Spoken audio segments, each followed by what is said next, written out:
Another one, Dale 21 here. Another mod came in for the truck. I must say, it didn't quite look that much bigger on the computer. Guess what we're changing? Bam. I've already got both mirrors off. I've already got this one in and ready to go. That's how much bigger it is. Unfortunately, as always, like I've stated before with my truck, not because it's a flooded Ram, it has nothing to do with it. With my issue is that my Ram is an ST. You can get the truck programmed to work with these lights. But in most cases, especially like mine, they won't do it in certain circumstances. My truck is one of those circumstances, as you all know. Well, the only way that I can get mine to work are, let's turn on the hazards.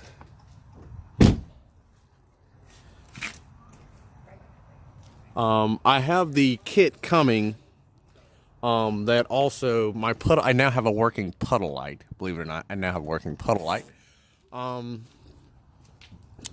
The way it works, I'll show it on the other side. The only thing I wish I could have done better, is, which I might still do, is I might end up cutting these wires in half. Well, I might end up cutting it somewhere further in the door. There are screws that hold in this little flex plate that lets that go through. Turn off. And I'm going to snake it through the entire harness. But as of right now, I can't do that because I don't have I think that's a T15 that actually goes into these. I don't have that. Well, I have it, but I don't have it I had it in a socket, but I lost my socket set. Got turned over by kids, so I got to get another T set, which is the industrial set. I got to get another one of those. But I don't have that. That's why that's going to be set up like that. Now the driver door on the passenger door is going to be a little bit different because I learned from that mistake. Instead of having all these wires come out, the signal wire is going to come through it and the running wire is going to come through it, because the reason it's going to have a running wire is because I also bought the modules that go into these doors that you put in to allow you to have running lights while having signal lights. And basically what it does is it dims down your running light. Basically it dims down your running light. I'm sorry, I had a message come up. But basically it dims down your running light. I mean, it dims down your, it dims down your running light. And every time your signal flashes, it flashes at that same intensity that it's flashing at the same intensity that it flashes now. But the difference is that it dims the running side of it. So when it's off and you're not using your signals, it uses a dimmer light. And then when you go to use your signals, it flashes at a brighter light and come back down. And since they're LEDs, they on and out. Essentially, that's the only way I can have it for right now until I get that off. Since I got to go back in and do the modules anyway when they come in next week, that's going to be more streamlined. But anyway, again, I've been asked this before about, I have the light bar up top and I have the lights that go on the bumper here, and I have the light bar. I'm not actually using these. I have weather tight ones that I'm using for it. There's just like, I think, yeah, I use these for the Murano. I broke the alternator plug. One's coming, but my brother needs this weekend, so I put an alternator plug, a makeshift alternator plug on it, because this uses a duty cycle alternator instead of a standard alternator. Great job. But also, even if I did use any of these, I'm thinking I didn't, but if I did, they are soldered. Every connection I've done has been soldered. But also I have this light back here, and I've been asked, because I've had people that look through my truck, not just offline, but actually on YouTube when I'm actually showing stuff, is how do I have all this set up? Because they don't see but one switch, and it's that one red light switch. And they were figuring, what does that do? Well, that switch that's on the doorknob, well, at the actual windshield wiper knob, that knob only operates the tailgate light, or the tailgater light. Anyway, that's the only off the wall switch I have. My light switch for the rooftop lights I've shown before. It is nicely tucked into the headrest, not headrest, but the headliner. It looks pretty nice up there. I've gotten a lot of compliments about that. Again, it looks like it belongs there. The lights that are in the grill, well, in the bumper, in the bumper, two sets, I explained in my last video, one set of those lights are tied to the passenger side. What are they tied to? They're tied to the passenger side headlight and running light. And the other set, the inner set, are tied to the driver's side marker light and bright light. So basically, these two lights, the cross that are in them, light up. They're tied to the passenger side running light. The 4-volt floodlights on well, both of them. Well, actually, all of them are tied to the brights, but only these two are tied to the bright on the passenger side. These two, which that one I broke from tightening too hard. So I'm in the process of deciding if I want to replace this or get different ones. The reason I have these are amber, 4-corner ambers with a 6 floodlight. The ambers are tied to the driver's side running light, and well, the driver's side amber parking light, and the 6 floods that are on those are wired to the bright on the driver's side. Those are operated by my switch internally, like I would if I was driving. I would turn my my bright lights on. The problem that I'm running into, which it's an easy fix, is that I tied the bright lights into the running lights with the same ground. The Rams have a particular issue when it comes to using a ground. If it doesn't use the appropriate ground from the appropriate source from the body control module, it freaks out. It thinks the light's out, but it only flashes once because it's a momentary deal. But it's nothing that's annoying. It's nothing that has an issue. But anyway, we're going to get on to this. Essentially, what I've done here is there's a wire that's going to run from the passenger side to the driver's side. This wire here is a one of these wires, which is yellow. The yellow is going to be the signal light, and the green light, I have to make sure. Okay. You have to pull this. You have to pull that, and you have to pull the bottom kick panel and all this to get that through.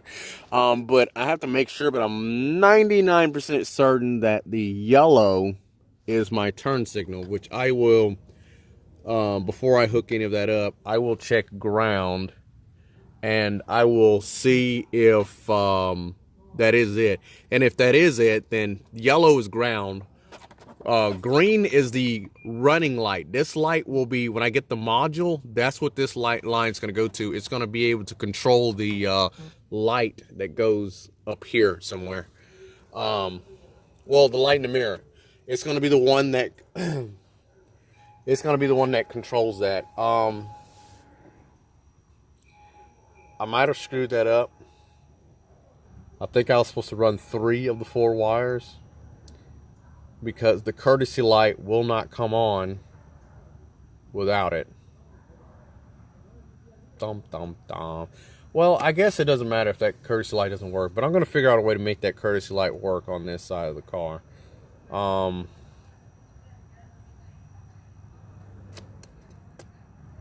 got to figure out what... There's something that's going to be on this side of the car that's only powered when the door opens. Basically, I gotta follow the courtesy lights and see. I don't know. Maybe there's a dome light or something in here. I don't know. Otherwise, I'm gonna have to try to run another wire over there and pull that. I may just leave it like it is, and only my driver's side have a floodlight. I mean, the floodlights on it didn't have one anyway, so I mean, it's not hurting anything. But one of those wires is going to be for the running lights for whenever I go to get the module in. No, it's not. Okay. This is what I messed up at. Let me explain. The running light. No, I'm right. I keep forgetting that there is a power source on the side of the door inside the kick panel, but it's an always-on power. It's not a light that I can just turn on and off. I'll just do it out of puddle light until now, to whatever. But anyway, we do nothing with the door harness over there. The factory harness we do nothing to. What we actually cut into is the harness that comes on the. All right, the harness that comes on here is the harness we're actually cutting into. So we're not cutting into the factory harness. Now, on the factory harness for the Ram, it does not use, if you're looking at it from the front, it does not use pin, well, it's upside down. It does not use pins, I think 1 and 2 and 10 and 9, I think. Yeah, it doesn't use 1 and 2 and 10 and 9. Which, if you look in the back, okay, we're missing 2 there, and we're missing, I don't know if you can see it, but 2 there. On the new one, we're using all but the bottom 2 left. So obviously, these 2 new ones are going to go to my signal light. They're powering my signal light. But my truck's not programmed to have them. And Mopar does not want to touch my truck. So we have that yellow wire that we'll have to check and make sure that it actually is my signal light that I wired in over here, and it's going to power this. The ground for this will go to a ground in the door, and I have to check and see if there's another power source inside of that door that only opens when the door comes on. And basically, the blue wire goes to ground, and the red wire goes to the wire that has to do the puddle light. So, but that's pretty much it. That's all it is. It's nothing majorly hard. I mean, I'm going to be opening it up again because I got to do the modules to make them into running lights and signal lights, but that's all it is right now. And if you're wondering why I'm looking like this, well, my neighbor smokes marijuana, and all he did was walk by, and he's like 2 car lengths away, and I can smell him. But that's all we got for now. I'm going to try to finish this up. I'm going to try to get the... I wanted someone wanted me to show them. We're not putting that on the ground because that's no, Jesus Christ, it's a lot heavier than the stock one. Okay. Someone wanted me to show them when I got the alternator in the Murano, if I decided to do the alternator in the Murano. And I decided against my will to do it. I did it. Regretted every moment of doing it. I'm sorry, guys. I'm bouncing you guys around. In this glory hole, there's the brand new alternator. Somewhere down in there. I think the old one's right there. And no, that does not go around it. That's just there until Monday or Tuesday when I get this back, so I can retie back into this with a proper connection and be able to plug down there into the alternator. But the alternator is there. She holds good coolant. I do need to get windshield wiper fluid. It doesn't get cold enough down here. I might just put water in to turn the damn light off because it's annoying. Oh, found out. Quick quirk that this thing does. If the Murano does not see that it's producing an alternating power. What I mean by that is if it does not see that the alternator is putting out a sufficient amount of power, you lose throttle. You get no revving, no throttle response. Put it in neutral, revs its nuts off.